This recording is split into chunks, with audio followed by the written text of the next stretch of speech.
Today we are going to work a little bit more with adding integers. We're going to work with a slightly different type of problem today, so it's going to let you just practice the model that we introduced a little bit more yesterday and also expand a little bit on adding.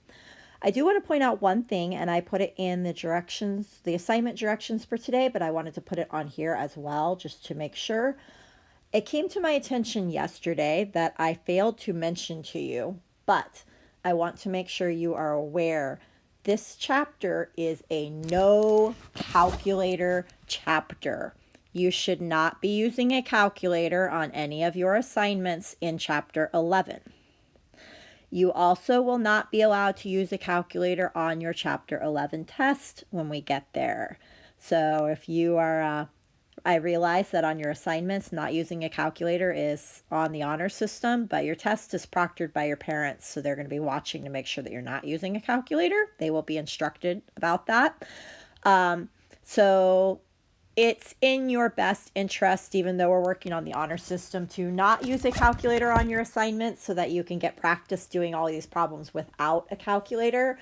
Otherwise, you're going to get to the test and sort of be stuck. So I wanted to point that out to you. The reason why this is no calculator is because as you guys get farther into math, middle school math, when you start getting into pre-algebra topics and when you get into high school and you get into algebra topics, these rules that you're learning now, you're going to have to work with and apply them to variables in algebra equations. So you're going to have to be able to use these rules with variables. If you know the rules in your head, you can work through them with variables, but you can't punch a variable into your calculator. That's beyond the limitations of what your calculator can do. So that's why you really need to know the rules and not be relying on your calculator to do them for you. So I just wanted to make sure that you are aware of that this is a no calculator chapter, so you can store your calculator until we are done with chapter 11 because you actually should not be using it on any of the assignments in this chapter. Having said that, a little bit more about addition. So today's lesson is not going to be a super long lesson, but it's going to add a little bit on to what we were talking with adding. So we're going to be using the same number line model that we introduced yesterday. So when we're adding, the first number is where we're standing, and because we're adding, we face positive, and then we do whatever the second number tells us to do. So if the second number is positive, we go that far forward, and if the second number is negative, we go that far backwards. The thing that's a little bit different from yesterday is that now all the problems, if you look at them, one of the numbers is a negative and the other number is a positive, whereas yesterday they were both positive or both negative. So I want to try a few of these with you. We've got a few quick examples we're going to look at, and I also want to point out a couple of things that are a little bit different that happen with these problems compared to yesterday's problems so that you can be keeping an eye out for that when you're working. So let's zip through these example problems really quickly, and then we'll talk about what's different from yesterday. So first problem, -2 plus 4. So that means we should start on -2. So I need to get myself into the correct place really quickly. There we go. So we should start on -2, and we are stick figures for the rescue. I noticed some of you guys were just doing a line with an arrow, and that's fine. I got the idea on your assignment, so you don't have to be a great artist as long as you're facing the right way and going the right way. So we're starting on -2, and this time what we're doing is we're adding, so that's the part that tells us face positive, but we're adding 4, so that's a positive number. So that means that we are going to go forward 4. 1, 2, 3, 4. So we landed on +2. So -2 plus 4 is +2. If we try the next problem has us starting on -7, and we're adding, so we face the adding or the positive direction. So we're going to get our little person ready here. They're facing positive, and this time we are adding 1. So that means that that's positive, so we're going to move forward one number. Well, if we move forward one number in front of us, that puts us at -6.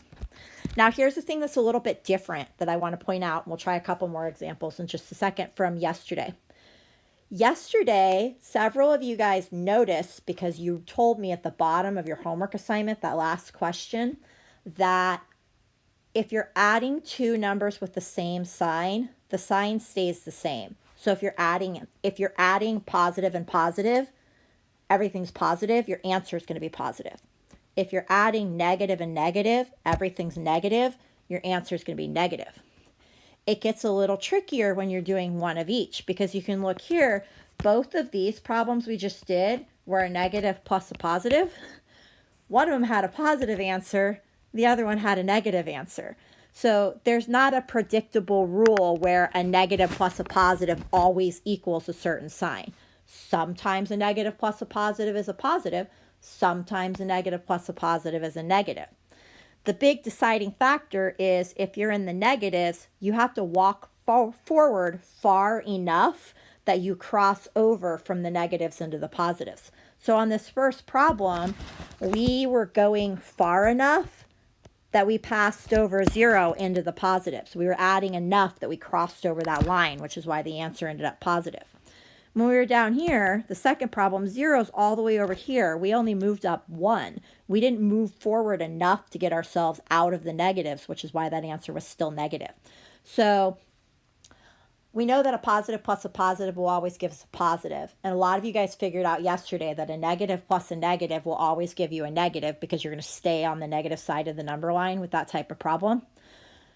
When you have one of each, it depends. Sometimes it's negative, sometimes it's positive. It depends upon if you're adding enough to cross over that 0 line from one side to the number line to the other side. The same thing is true if we flip this around. So both of these we were starting on a negative and we were doing a positive. The next two problems we're starting on a positive and we're adding a negative. So let's try the next two problems and you'll kind of see what I was talking about again happening. So these next two problems. So this one we're starting on 3 and we're adding, so we're facing the positive direction. So we're starting on 3 right here. But this time what we're adding is a negative, and we know that if we're adding a negative number, we have to walk backwards. So that means since we're adding negative 5, we're actually going to go backwards 5. So 1, 2, 3, 4, 5. That's going to put us at negative 2. So in this case, we ended up we started with a positive, but we ended up with a negative because we went backwards far enough that we crossed over 0. We crossed over that boundary line between negative and positive. That doesn't always happen though. If you look at the next problem, we're starting at 9. So we could put our person at 9 right there. And we're adding a negative again. So we're going to walk backwards because the number we're adding is negative. So now we're going to go backwards 3. 1, 2, 3. So that one, we're still positive because we didn't go backwards far enough to cross over 0. So you can see, if you're, regardless of which side of the number line we're starting on, if you're starting on the left side of the number line or you're starting on the right side of the number line, if you've got one of each, a negative and a positive, sometimes your answer is negative, sometimes your answer is positive. It depends upon, are you moving far enough that you're going to cross over 0 or not? And if you cross over 0, that's where your answer changes signs, because you've just crossed from positives to negatives or negatives to positives. This is also why I know that can be a little bit confusing. You think, well, I just want there to be one rule of it's always negative or it's always positive. I don't want it to be confusing like this and have it be sometimes. That's why knowing how to model things is really helpful, because being able to picture that number line in your head, since I just told you you're not supposed to be using a calculator in this chapter, can help you figure out, regardless of where I'm starting and how far I'm going, not getting hung up on whether it's negative or positive, and just thinking about, where am I on the number line? How far am I moving? Where am I going to land? And that will help you to get the right answer every time. So what you are going to work with today are some practice problems that are going to let you work specifically with adding a negative and a positive, just to make sure you've got that type of addition managed. Your assignment today is not going to be a super long assignment, and that is not a bad thing, because remember, you guys do have your Chapter 9 test coming up tomorrow, Friday. So the last couple of days I've been keeping intentionally a little bit shorter for you guys in case you have any review or studying or